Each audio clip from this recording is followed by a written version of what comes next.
hate it. It's like somebody's phone is just ringing because their mom's calling, but it's like quiet, and then the phone's all ring, ring, and I'm jumping, and it's nothing even scary. And then I'm embarrassed because the theater's full, and I'm like, was I the only one that jumped? Did anybody else jump?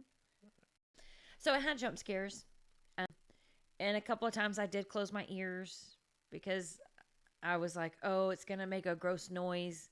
I just know it. But for the most part, it wasn't too gory. If you could handle, a normal scary movie, it's not overtly scary. It has jump scares. It has loud noises.